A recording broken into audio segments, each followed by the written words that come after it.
কথা ঠিক না, আপনার কথা ভুল। আমি বললাম কেন?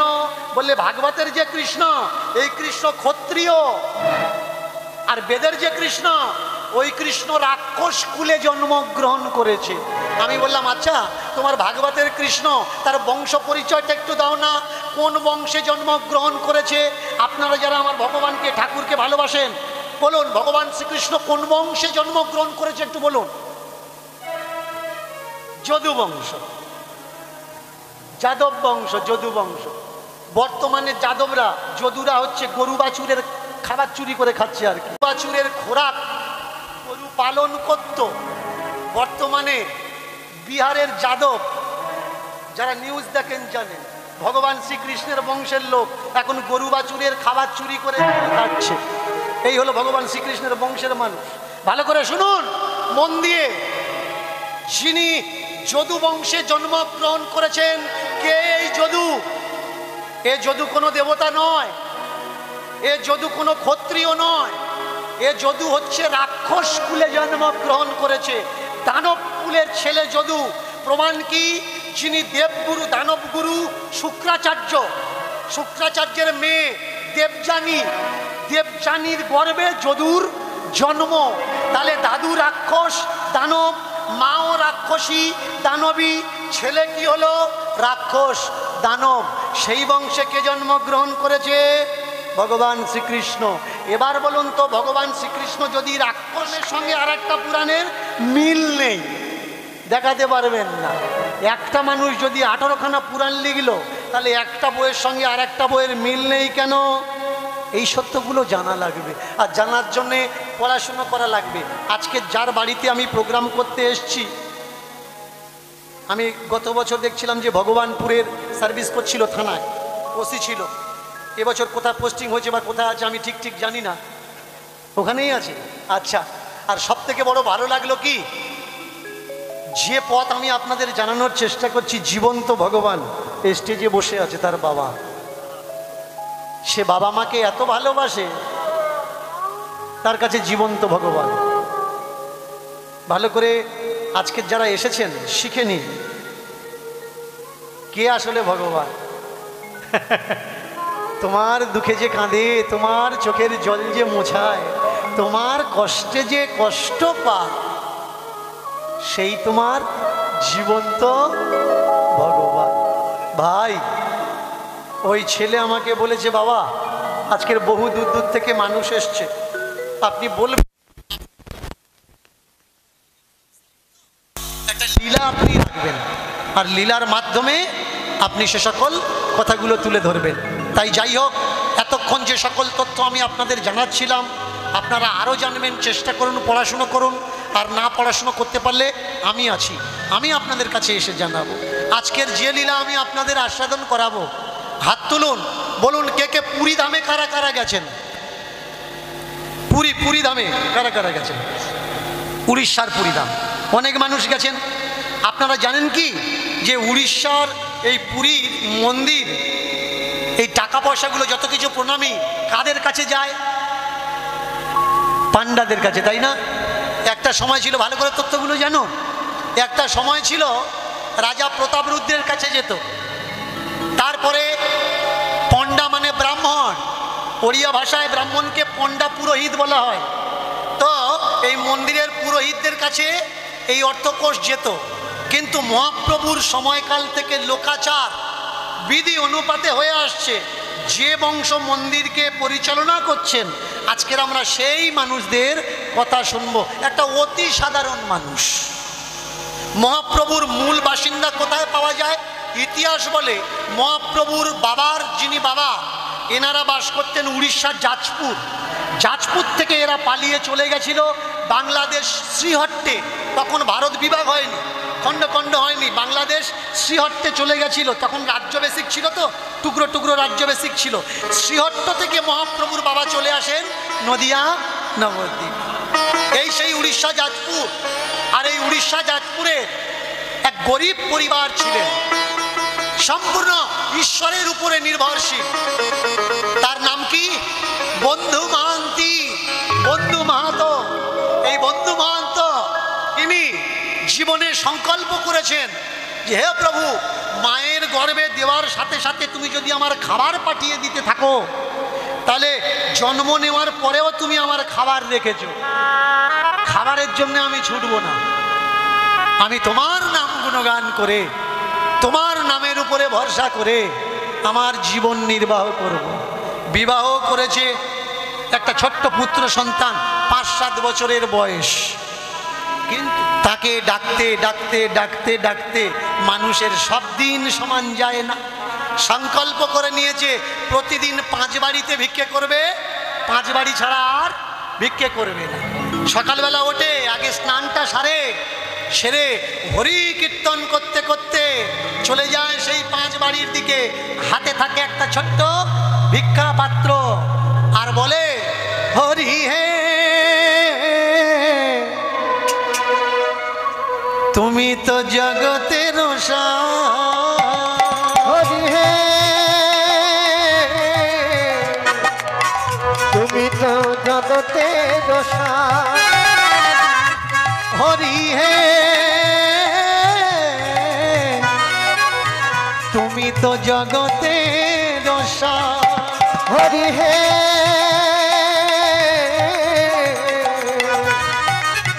তুমি তো জগতের তুমি ছাড়া বলো গো কে আছে আমার, তুমি ছাড়া বলো গো কে আছে, আর তুমি ছাড়া বলো গো কে আছে আমার, তুমি ছাড়া বলো গো কে আছে আমার, তুমি ছাড়া বলো গো কে আছে আমার, তুমি ছাড়া বলো গো কে আছে আমার, তুমি ছাড়া বলো গো কে আছে আমার, তুমি ছাড়া বলো গো। আমার দরকার ঈশ্বরে বিশ্বাসী। এই ঈশ্বরে বিশ্বাসী কারা? যারা আমাদের গুরুদেব, যারা আমাদের মোক্ষ প্রদান করেন, যারা আমাদের রাস্তা দেখান, তা না হলেন আমাদের গুরুদেব। আর এরা ঈশ্বরে বিশ্বাস করে বলে তাই ঈশ্বরে বিশ্বাস আমাদের শেখায় যে দেখো বাবা, তোমরা ঈশ্বরে বিশ্বাস করো, ঈশ্বরের উপরে ভরসা করলে আর কিচ্ছু করা লাগে না। কিন্তু চমৎকার এটা, চমৎকার কি, যারা আমাদের শেখাচ্ছে ঈশ্বরে বিশ্বাস করো, তারা নিজেরাই ঈশ্বরে বিশ্বাস করে না। যারা গুরুবর্গ গুরু সেজে বসে আছে, যারা পাঠক সেজে বসে আছে, যারা কীর্তনিয়া সেজে বসে আছে, যারা প্রচারক সেজে বসে আছে, এরা নিজেরা ঈশ্বরের উপরে বিশ্বাস করে না। আপনি বলবেন আমি অনেক বড় বড় কীর্তনিয়া দেখেছি তারা ঈশ্বরে বিশ্বাস করে, বাবা আপনি ভুল কথা বলছেন। 2 প্রকার মানুষ আছে, দেখলেই বুঝতে পারবেন যে তারা ঈশ্বরে বিশ্বাস করে কি করে না। বলে দিচ্ছি ভালো করে শুনুন। যদি কোনো বাবাজি, যদি কোনো গুরুজি, যদি কোনো কীর্তনিয়া, যদি কোনো ভাগবত পাঠক দেখবেন হাতে আংটি পরে আছে, জানবেন ও ভগবানে বিশ্বাস করে। কারণ ভগবানে যদি বিশ্বাস করত, রবির জন্যে প্রবাল, গোমের মুক্ত আংটি হাতে ব্যবহার করত না। ব্যবহার করছে মানে কি, সে গ্রহতে বিশ্বাস রাখে কিন্তু ভগবানে বিশ্বাস রাখে না। আমি তো বড় অবাক হয়ে যাই, কিছু কিছু কীর্তনিয়া আছে 10টা আঙুলে 12-14টা করে আংটি। হ্যাঁ, 10টা আঙুলে 12-14টা করে। যারা আমার সামনে লাইভে এসে নিন্দা করেছে আমাকে, আঙুল চেক করবেন, চেক করলে বুঝতে পারবেন। রাগ করবেন না, না বলে পাচ্ছি না। কারণ চিনবেন কিভাবে যদি আমরা চিনিয়ে না দিই কে আসল গুরু আর কে নকল গুরু? চিনিয়ে তো আমরা দেব, তারপর তো চিনতে পারবেন, না হলে চিনতে পারবেন না। এবার মন দিয়ে শুনুন, দেখবেন হাতে তক্তি আছে, মাদুলি রেখেছে। কেন না, গান করতে উঠেছে, যদি কেউ গলায় বান মারে। আমি তো বলি বান নিয়ে আয় দেখি তোর কত বড় বান আছে। দীনকৃষ্ণ ঠাকুরের ওপরে মার, তবে বুঝবো গুণিনের বেটা। আপনাদের মেদিনীপুরে যদি কোনো গুণিন বান মারার জন্য থাকে, আমি অফার করলাম, ডেকে আনি। ভালো করে শুনুন, বান বলে কিচ্ছু হয় না। অনেক ইয়ং ছেলে ইয়ং মেয়েরা ভালোবাসা করে ধোকাদারি খেয়ে কেঁদে কেঁদে পাগল হয়ে রাস্তায় রাস্তায় ঘুরছে আর পেপারে খুঁজছে 3 মিনিটে বশীকরণ, 3 মিনিটে মাদুলি নিন বশীকরণ, যে আপনার থেকে দূরে গেছে সে আপনার কাছে চলে আসবে। সত্যি কি বশীকরণ হয়? বশীকরণ বলে পৃথিবীতে কিছু নেই। বশীকরণ বলে যদি পৃথিবীতে কিছু থাকতো তাহলে ওই গুণীন ভগবানকেও বশ করতে পারত, দীক্ষা নেওয়ার প্রয়োজন হতো না, ওই মন্ত্র দ্বারা দেবী দেবতাকে বশ করা যেত। মহাভারতে প্রমাণ আছে কিরকম, যিনি পঞ্চ পাণ্ডবের দুটো মা, মাতা কুন্তী, ইনি একটা মন্ত্র পেয়েছিলেন, তাই না? আপনারা মহাভারত পড়েছেন, মন্ত্র পেয়েছিলেন গুরু সেবা করে। মন্ত্র পাওয়ার সঙ্গে সঙ্গে সেই মন্ত্রের কি ক্ষমতা ছিল? ক্ষমতা ছিল মন্ত্র উচ্চারণ করে যে দেবতাকে ডাকবে সেই দেবতাকে সে পেয়ে যাবে, তার মনোবাঞ্ছা ফল সে পাবে। কুন্তী ছিল অল্প বয়স, মন্ত্র চেক করার জন্যে কাকে ডাকলো? সূর্যদেবকে ডাকলো। বাচ্চা মেয়ে, সূর্যদেবের কাণ্ডজ্ঞান নেই, তো ডেকেছে তাতে কি আছে? ডাকতেই পারে। কোনো বাচ্চা মেয়ে যদি কোনো ছেলেকে, বড় যোগ্য ছেলেকে, শিক্ষিত ছেলেকে ডাকতে পারে, ভুল সে করতে পারে। তুই কেন এত বড় ভুল করলি? ওই টোকা মেয়ের পেটে কেন বাচ্চা দান করলি? এবার লেখকের কায়দা দেখুন, আমি রাগ করি কেন? বাচ্চা কোথার থেকে জন্মগ্রহণ করে? কুন্তির কোত্থেকে হলো? কান থেকে। কান থেকে কখনো বাচ্চা হয়? আপনি বলবেন দীনকৃষ্ণ ঠাকুর আপনার পাপ হবে, এসব কথা বলবেন না। আমি বলবো যে কথা বললে পাপ হবে না, এটা মিথ্যে কথা। কান থেকে কখনো বাচ্চার জন্ম হতো না। কান থেকে যদি বাচ্চার জন্ম দেওয়া যেত, বর্তমানে কপালের লেখা লিখেছে বিধাতা, কপালের লেখা লিখেছে বিধাতা, কেউ তো ধরে নেবে না। ছিল ত্রিকালজ্ঞ পণ্ডিত রাবণ, স্বর্গ মর্ত্য পাতাল যার অধীনে, যম চন্দ্র সূর্য ছিল যার বাড়ির চাকর, তবুও কপালের লেখা না হলো খণ্ড। বিধাতার এমন হাতের জাদু, সে ফের কখনো যায় না খোলা। কপালের লেখা লিখেছে বিধাতা, কপালের লেখা লিখেছে বিধাতা, কেউ তো তাকে কেড়ে নেবে না, কেউ তো তাকে কেড়ে নেবে না। কৃষ্ণের বোন নাম সুভদ্রা, কৃষ্ণের বোন নাম সুভদ্রা, তবুও অভিমন্যু হলো সপ্তরূপী হত্যা। অভিমন্যু হলো সপ্তরথী হত্যা।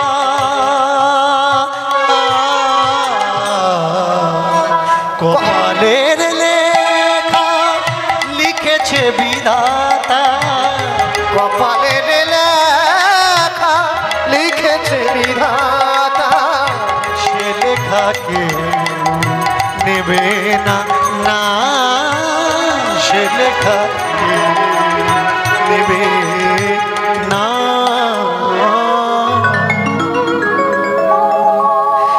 জীব কোথা হতে আসে, কোথা চলে যায়, ছিল কোথায়, যাবে কোন ঠিকানায়, এ সকলার কাছে অজানা। যদি কেউ জানতে পারত সেই লোকের কথা, তাহলে মানুষ মৃত্যুর পরে স্বজন মনে পেত না কখনো ব্যথা। মৃত্যু লোকের যাতা পরিচিতি যদি কখনো হতো, আপনজন চলে গেলে কি আর এভাবে আপনজন কখনো কাঁদতো? কাঁদতো না। শোনো গো পিয়া, আমাদের সবার আড়ালে একজন আছে, একটা শক্তি আছে, সেই শক্তিকে কখনো অস্বীকার করা যাবে না। আমরা যতই বলি না কেন, কেউ না কেউ তো আছে। কোয়ান্টাম ফিজিক্স, এখানে যদি কোনো ফিজিক্সের স্টুডেন্ট বসে থাকেন ব্যাপারটা বুঝবেন। Quantum physics, create and creator. কোনো কিছু বস্তু তৈরি করতে গেলে কারো না কারোর মাধ্যমেই হয়। ক্রিয়েট অ্যান্ড ক্রিয়েটার, কেউ না কেউ ও তৈরি অবশ্যই করেছে। তবে কিছু জিনিস আছে যেটা প্রকৃতির নিয়মে হয়। যেমন চুলোর উপরে হাঁড়িটা বসাতে গেলে ব্যক্তির দরকার, নিচে আগুনটা জাল দিতে গেলে ব্যক্তির দরকার, ওই জলে চাল দিতে গেলে ব্যক্তির দরকার। আগুন জ্বললে জল গরম হবে, এটা ব্যক্তির হাত নয়, এটা প্রকৃতির অবদান।